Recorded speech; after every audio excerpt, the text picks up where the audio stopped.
ब्रह्मांड और दुनिया हमेशा से इंसानों के लिए रहस्य का विषय रहा। आज इतनी वैज्ञानिक प्रगति के बावजूद भी हमारी धरती पर कई ऐसे रहस्य मौजूद हैं जिनका पता लगाना वैज्ञानिकों के लिए लगभग नामुमकिन है। आम लोगों के मन में पृथ्वी के संबंध में अनेक प्रश्न अवश्य होते होंगे, जैसे पृथ्वी की उत्पत्ति कैसे हुई और दुनिया कैसे अस्तित्व में आई, पृथ्वी का जन्म कब और कैसे हुआ, पृथ्वी कैसे बनी, पृथ्वी की संरचना कैसे हुई। इस तरह के सवालों का जवाब जानने के लिए हर कोई उत्सुक रहता है। कुछ धार्मिक मान्यताओं के अनुसार सृष्टि या पृथ्वी का निर्माण देवता ईश्वर ने किया है। वहीं दुनिया की रचना को लेकर हिंदू, मुस्लिम, सिख और ईसाई धर्म की मान्यताएं भी अलग अलग हैं। वहीं पृथ्वी की रचना को लेकर विज्ञान का नजरिया अलग है। वैज्ञानिकों का मानना है कि पृथ्वी पहले आग का गोला थी जो सूर्य से निकली और समय के साथ ठंडी होती गई, जिसके बाद पृथ्वी पर जीवन की उत्पत्ति हुई। आज की इस वीडियो में हम आपके सारे सवालों का जवाब देने की कोशिश करेंगे कि पृथ्वी की उत्पत्ति कैसे हुई। पृथ्वी की उत्पत्ति के बारे में वैज्ञानिकों का मानना है कि लगभग 5 अरब साल पहले स्पेस में कई गैसों के साथ मिलने से भयंकर विस्फोट हुआ था और इस विशाल विस्फोटक से हमारा सूर्य बना। धमाका इतना जोर था कि चारों तरफ धूल के कण फैल गए और ग्रेविटेशनल फोर्स के कारण एक कण पत्थर के छोटे छोटे टुकड़ों में बदल गए। कई सालों के बाद ये कण आपस में जुड़ने लगे और कुछ समय के बाद सोलर सिस्टम का निर्माण हुआ और इस तरह लाखों साल बाद ग्रेविटेशनल फोर्स के कारण पत्थर और चट्टान आपस में जुड़ने लगे। उस समय धरती सिर्फ आग के गोले के रूप में पैदा हो रही थी। वैज्ञानिकों के अनुसार 4.5 अरब साल पहले पृथ्वी का तापमान 1200 डिग्री सेल्सियस था। ऐसे समय में धरती पर सिर्फ उबलता हुआ लावा, चट्टानें और कई जहरीले गैसें हुआ करती थी। ऐसे में पृथ्वी पर जीवन का अस्तित्व होना असंभव था।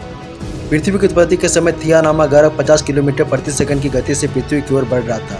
ऐसे में जब थिया ग्रह पृथ्वी की सतह से टकराया तो उसमें जोरदार विस्फोटक हुआ, जिससे बहुत सारा कचरा धरती से बाहर निकल गया और साथ ही वह ग्रह धरती में समा गया। हजारों सालों के बाद ग्रेविटेशनल फोर्स के कारण पृथ्वी से निकला कचरा एक गेंद के रूप में बन गया, जिसे हम चंद्रमा कहते हैं। इस प्रकार चंद्रमा की उत्पत्ति हुई। पृथ्वी की उत्पत्ति के बाद स्पेस में बची से चट्टानें पृथ्वी पर गिरने लगी। इन चट्टानों में अजीब प्रकार के क्रिस्टल होते थे जिन्हें आज हम नमक के रूप में इस्तेमाल करते हैं। आपको जानकर हैरानी होगी कि इन चट्टानों के अंदर मौजूद नमक से समुद्र का पानी बनता है। वैज्ञानिकों के अनुसार ये चट्टानें करीब 20 करोड़ साल तक धरती पर गिरती रही, जिस धरती ने समुद्र के रूप में ढेर सारा पानी इकट्ठा कर लिया। इतने पानी के लगातार जमा होने से धरती की सतह ठंडी होने लगी और चट्टानें सख्त हो गई, लेकिन लावा अभी भी उसी रूप में पृथ्वी के इंटरनल भाग में मौजूद था और सतह का टेम्परेचर 70 से 80 डिग्री सेल्सियस तक पहुंच गया था। पृथ्वी पर अभी जो पानी जो वो लाखों वर्ष पहले का है। उस समय चंद्रमा पृथ्वी के बहुत निकट था, जिसके कारण उसके ग्रेविटेशनल फोर्स के कारण पृथ्वी पर तूफान आते रहते थे। परंतु एक लंबे समय के बाद चंद्रमा और पृथ्वी की बीच दूरी बढ़ने के कारण पृथ्वी पर तूफान शांत होने लगे। धरती पर जीवन की इस यात्रा के दौरान 3.8 अरब साल पहले पानी की उत्पत्ति हुई थी। धरती पर लगातार ज्वालामुखी भी फट रहे थे और साथ ही उल्का पिंडों की बारिश भी हो रही थी। उल्का पिंडों के माध्यम से पानी और नमक के साथ साथ अन्य पदार्थ भी पृथ्वी पर आ रहे थे, जिसे कार्बन और एमिनो एसिड पदार्थ थे जो हर जीव जंतु और पौधों में मौजूद होते हैं। इतनी ऊंचाई से उल्का पिंड गिरने के कारण वे गहरे पानी में चले जाते थे, जहाँ सूर्य की किरणों का उन तक पहुंचना असंभव था। बाद में ये उल्का पिंड ठंडे होकर पानी में जमने लगे। इसके बाद यह एक तरह से चिमनियों का आकार लेने लगे और ज्वालामुखी की दरारें में पानी घुसने से चिमनियों से धुआं निकलने लगा, जिसके बाद में एक तरह के केमिकल सूप का रूप ले लिया। ऐसे पृथ्वी पर सूक्ष्म जीव की शुरुआत हुआ और पृथ्वी पर सिंगल सेल्स बैक्टीरिया की उत्पत्ति हुई।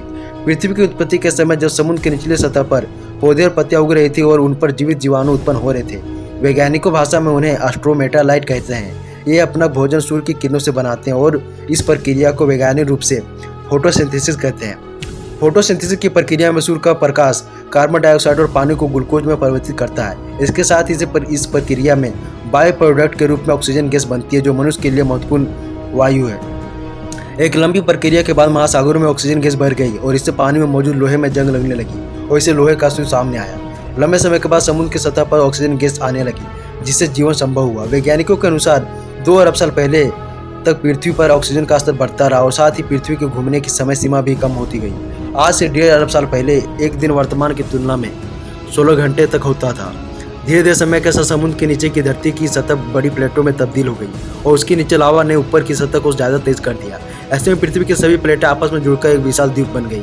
इस तरह लगभग 40 करोड़ साल पहले सुपर कॉन्टिनेंट रोडनिया का निर्माण हुआ। इससे अब पृथ्वी का तापमान घटकर 30 डिग्री सेल्सियस हो गया था। उस समय पृथ्वी मार्स जैसी थी। लगभग 7.5 करोड़ साल पहले पृथ्वी के नीचे पिघले हुए लावा से उत्पन्न ऊष्मा बाहर निकलने लगी, जिससे पृथ्वी 2 भागों में विभाजित हो गया। इससे 2 टुकड़ों में बंटने के कारण पृथ्वी की सतह कमजोर हो गई थी और यह 2 भागों में बंट गई, जिसे साइबेरिया और गोंडवाना नामक के 2 महाद्वीप बन गए।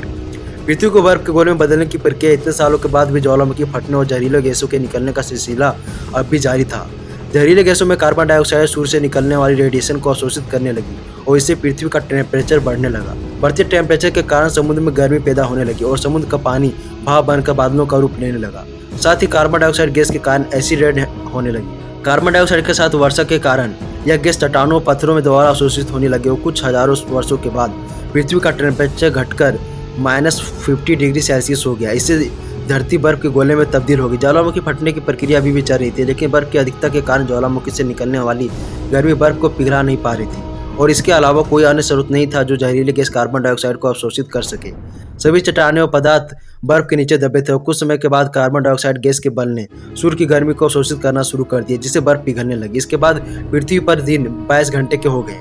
बर्फ के लगातार पिघलने से सूर्य से निकलने वाले हानिकारक अल्ट्रावायलेट रेडिएशन सीधे पृथ्वी पर पड़ रही थी, जिससे एक केमिकल रिएक्शन शुरू हो गई और पानी से हाइड्रोजन पेरोक्साइड बनने लगा और उसे टूटने के बाद ऑक्सीजन बनने लगी। जब ऑक्सीजन गैस धरती से 50 किलोमीटर ऊपर उठी तो वह केमिकल रिएक्शन शुरू हो गई, जहां ओजोन नाम की एक परत बनी, जिससे सूर्य से आने वाली अल्ट्रावायलेट रेडिएशन को सीधे धरती पर आने से रोकने का काम किया। अगले 15 करोड़ सालों तक इस गैस की परत बहुत मोटी होती चली गई और इधर पृथ्वी पर ऑक्सीजन गैस की मात्रा भी बढ़ने लगी, जिससे पेड़ पौधे अस्तित्व में आए और इसी तरह पृथ्वी का जन्म हुआ।